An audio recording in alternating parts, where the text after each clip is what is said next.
International data corporation ने एक study की थी जिसमें उन्होंने पाया था कि 80% पीपल उठने के 15 मिनट के अंदर ही अपने मोबाइल को चेक कर लेते हैं। मतलब हर 5 आदमी से 4 आदमी सबसे पहले अपना मोबाइल चेक करता है।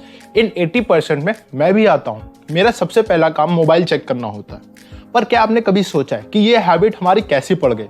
हम लोग बचपन में तो ऐसे नहीं थे, पर जब से इंटरनेट और स्मार्टफोन आए हैं हमारी हैबिट ही चेंज हो गई। तो ये सब कमाल उन कंपनीज का है जिन्होंने अपने ऐप्स को चलाने के लिए हमें और हमारी हैबिट्स को मैनिपुलेट करना स्टार्ट कर दिया। अगर हम थोड़ी देर के लिए इंस्टाग्राम या फिर यूट्यूब को खोलें तो कैसे 1 घंटा निकल जाता है पता ही नहीं चलता।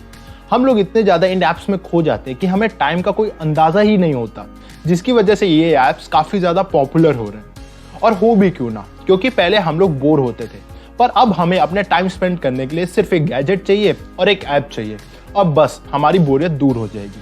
तो आज हम एक ऐसी बुक के बारे में जानेंगे जो कि हमें बताएगी कि ये ऐप्स इतने ज़्यादा एडिक्टिव कैसे होते हैं, जिसकी वजह से हम लोग इससे अपना फोकस नहीं हटा पाते।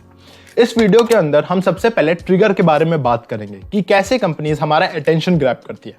फिर उसके बाद हम एक्शन के बारे में जानेंगे कि ये कंपनीज कैसे हमसे एक्शन करवाती है। फिर उसके बाद हम जानेंगे वेरिएबल रिवॉर्ड के बारे में कि कंपनीज हमें क्या क्या छोटे छोटे रिवॉर्ड्स देती है। फिर लास्ट में जानेंगे इन्वेस्टमेंट के बारे में कि ये कंपनीज अपने ऐप के अंदर हमारे थ्रू क्या इन्वेस्टमेंट करवाती है। तो चलिए स्टार्ट करते हैं। Number 1, trigger. सबसे पहले कंपनीज हमारा अटेंशन ग्रैब करती है ट्रिगर्स के थ्रू, जिससे वो अपने ऐप्स के अंदर हमारे थ्रू एक्शन करवाती है। ट्रिगर्स 2 टाइप के होते हैं, पहला एक्सटर्नल ट्रिगर और दूसरा internal trigger. External triggers 4 types के फॉर्म में होते हैं जिनको कंपनीज यूज करती है नए कस्टमर्स को ट्रिगर करने के लिए। ये 4 फॉर्म्स हैं। First, paid trigger.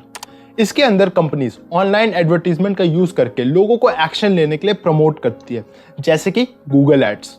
इनका यूज करके कंपनीज नए लोगों के पास पहुंचती है और उन नए लोगों को नए यूजर्स में कन्वर्ट करती है।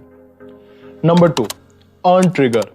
इसके अंदर कंपनीज डायरेक्टली हर एक पर्सन के पास नहीं पहुंचती, पर वो वायरल जैसी चीजों का यूज करके नए यूजर्स को कन्वर्ट करने में कोशिश करती है। Number 3, relationship trigger. इसके थ्रू कंपनीज के अंदर नए यूजर्स वर्ड ऑफ माउथ के थ्रू आते हैं। जैसे कि आपने इंस्टाग्राम को यूज किया और आपको वो बहुत ही ज्यादा अच्छा लगा, अब आप अपने फ्रेंड को भी इस ऐप में इनवाइट करेंगे ताकि वो भी इस ऐप को यूज कर सके। इस तरह धीरे धीरे कस्टमर बेस बढ़ने लगता है और उसमें काफी लोग जुड़ने लगते हैं। इसका एग्जाम्पल आपको ज्यादातर मोबाइल गेम्स में देखने को मिल जाएगा। Number 4, own trigger. इस कैटेगरी के अंदर हम नोटिफिकेशन को डाल सकते हैं जिससे यूजर्स के पास नया अपडेट आता है या फिर उस कंपनीज के नया ऐप लॉन्च होने पे उसे पता चल जाता है। ये वही बात हो गई जैसे कि अगर हम कोई शॉप में हर बार जाते हैं और जैसे ही उसके यहाँ कोई नई चीज आती है वो हमें सजेस्ट कर देता है। एक्सटर्नल ट्रिगर्स में कंपनी नए यूजर्स को एक्वायर करती है। अब मेन बात ये आ जाती है कि कंपनीज ये कैसे करे कि नए यूजर्स बार बार उन प्रोडक्ट को यूज करें। इसके लिए कंपनीज इंटरनल ट्रिगर का यूज करती है। कंपनीज पहले आपकी प्रॉब्लम को सॉल्व करेगी, जैसे कि गूगल आपकी सारी क्वेरीज की आंसर्स देता है। फिर उसके बाद जब भी आपके पास वो प्रॉब्लम आएगी आप उसी कंपनी को यूज करेंगे, जिसके अंदर एक हैबिट बन जाती है। यही हाल इंस्टाग्राम और फेसबुक के साथ भी होता है। पहले शायद हम लोग इंस्टाग्राम या फेसबुक इसलिए चलाते थे कि हम अपने दोस्त से कांटेक्ट कर सके, पर अब ये हमारी हैबिट हो गई कि हम दूसरों के लोगों की लाइफ को देखते रहते हैं और अब हमारा कितना सारा टाइम चला जाता है इन सब चीज़ों में पता ही नहीं चलता। तो कंपनीज बहुत अच्छी तरीके से जानती हैं कि उनको कैसे हमारे इमोशंस के साथ खेलना है। अब हम नेक्स्ट पार्ट में चलेंगे जिसमें कि हम जानेंगे कि कैसे कंपनीज हमें एक्शन लेने में मजबूर करती है, जो कि एक हैबिट बनाने के लिए बहुत जरूरी है। Number 2, action.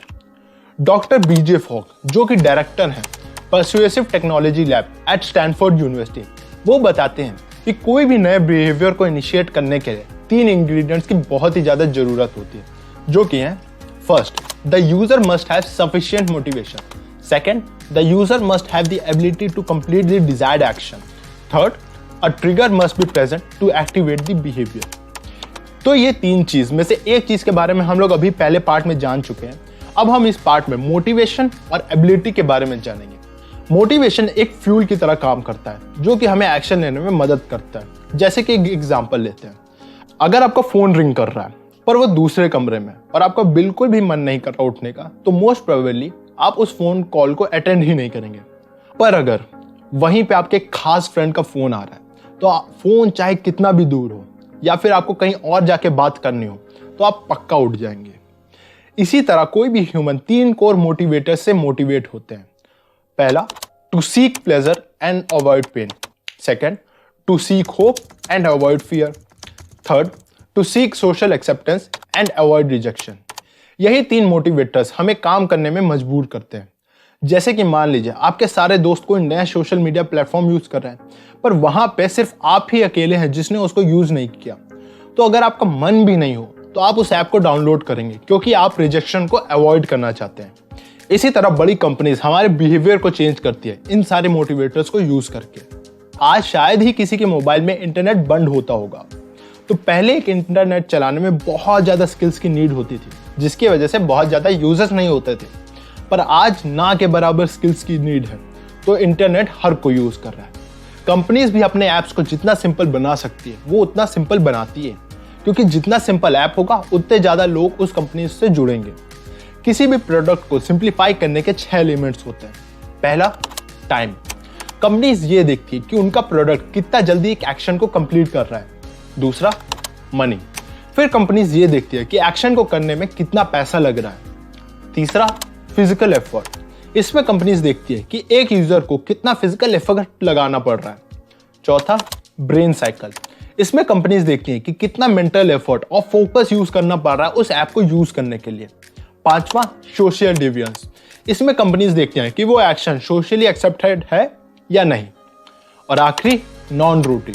इसमें कंपनीज देखती है कि उस एक्शन से कोई दूसरा रूटीन तो खराब नहीं हो रहा।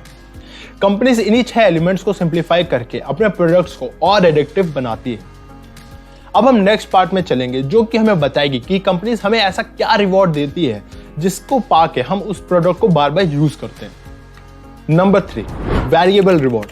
अभी तक कंपनीज ने हमको ट्रिगर देके हमारे अटेंशन ग्रैब किया, फिर उसके बाद हम लोगों ने उनका ऐप को यूज किया, फिर कंपनीज ने मोटिवेशन का यूज किया ताकि हम एक्शन ले सके, और ऐप को चलाने के बीच में ऑब्स्टिकल्स आए उनको भी हटा दिया। पर इतना सब हम लोगों ने किया क्यों? शायद एक रिवॉर्ड के लिए। पर क्या कंपनीज हमें पैसे देती है उन ऐप्स को चलाने के लिए? मुझे नहीं लगता। तो फिर क्या कोई प्रोडक्ट मिलता है? ये भी सच नहीं है। तो आखिर में किस रिवॉर्ड के लिए इतने सारे एक्शन ले रहे हैं हम लोग? इस सवाल का जवाब को जानने के लिए हमें रिवॉर्ड्स के टाइप्स के बारे में जानना होगा। रिवॉर्ड्स के 3 टाइप्स होते हैं। पहला, रिवॉर्ड ऑफ ट्राइब। ये वो रिवॉर्ड्स होते हैं जिनको पाके हम एक ट्राइब में अपनी इमेज और वैल्यू क्रिएट कर सकते हैं। जैसे कि एक बच्चा जो आईएएस या फिर कोई बड़ी सी एमएनसी में लग जाता है, उसको उसके घर वाले काफी ज्यादा प्रेस करते हैं, और घर वालों की तो बात अलग है, उसके रिश्तेदार भी उसको प्रेस करने लगते हैं कि देखो कितनी अच्छी जॉब करता है, और फिर वो अपने बच्चों को उसी का एग्जाम्पल देते हैं। ऐसे रिवॉर्ड्स के लिए हम लोग इसलिए परेशान होते हैं क्योंकि हम लोग एक सोशल एनिमल है, और हमें अपने आप को बचाए के रखने के लिए सोशली पावरफुल होना पड़ेगा। इस कैरेक्टरिस्टिक का use social networking apps use करते हैं, और इसका इफेक्ट हमें वहां देखने को मिल जाता है। आजकल जिसके ज्यादा फॉलोअर्स और सब्सक्राइबर्स होंगे हम लोग उसी को प्रेज करते हैं, और वही हमारे लिए एक लीडर की तरह होता है। दूसरा, rewards of Hunt. Stone age के टाइम से हम लोग जानवरों को मारते हैं और फिर उनको खाते हैं, और ये हंटिंग और मेहनत के बाद जो रिवॉर्ड मिलता है वो बहुत ही ज्यादा अच्छा लगता है। एक बात आपने महसूस की होगी कि जो मजा कटी हुई पतंग को लेने में है वो मजा खरीद के लाने में नहीं है, क्योंकि पहले सिनारियो में हम लोग मेहनत करते हैं, स्ट्रैटेजी लगाते हैं, और फिर और लोगों से आगे बढ़ते हैं, और फिर जो अब हमें वो रिवॉर्ड मिलता है तो हमें बहुत ही मजा आता है। यही चीज हमारे साथ आजकल सोशल मीडिया में भी होता है। हम स्क्रॉल करते रहते हैं, और फिर बीच में कोई एक पोस्ट हमको अच्छी सी देखने को मिल जाती है। आखिरी, रिवॉर्ड ऑफ सेल्फ। इस हेडलाइन से आप समझ गए होंगे कि जो रिवॉर्ड्स हमको मिलते हैं उन रिवॉर्ड्स को दिखा के ना ही हम सोशल एक्सेप्टेंस को पा सकते हैं और ना ही हमें कुछ मिलता है, पर ये एक सेटिस्फैक्शन होता है जो कि हमें कोई ऑब्स्टिकल पूरी करने में मिलता है। जैसे कि रूबिक क्यूब्स को सॉल्व करने से हमें कुछ मिलता नहीं है, पर इसको सॉल्व करने के बाद जो अचीवमेंट की फीलिंग आती है ना, वो अलग ही होती है। मैं ऐसा इसलिए कह पा रहा हूँ क्योंकि मैं भी रूबिक क्यूब्स को सॉल्व करता हूँ। इसका use maximum companies video games में करती है, जहाँ पे वो आपको नए नए लेवल्स में ले जाती है और आपको उसमें मजा आने लगता है और आप उस ऐप में एडिक्टेड हो जाते हो। अब हम नेक्स्ट पार्ट में चलते हैं, जो कि मेरा फेवरेट है। सिर्फ अटेंशन, एक्शन और रिवॉर्ड से एक बार का साइकिल बनता है, पर ऐसा क्या है जो कि हमें उस ऐप को बार बार यूज करने में मजबूर कर देता है? Number 4, investment. The escalation of commitment एक ऐसी साइकोलॉजिकल फिनोमिना है जो कि हमारे ब्रेन से काफी सारी फनी चीजें करवा लेता है।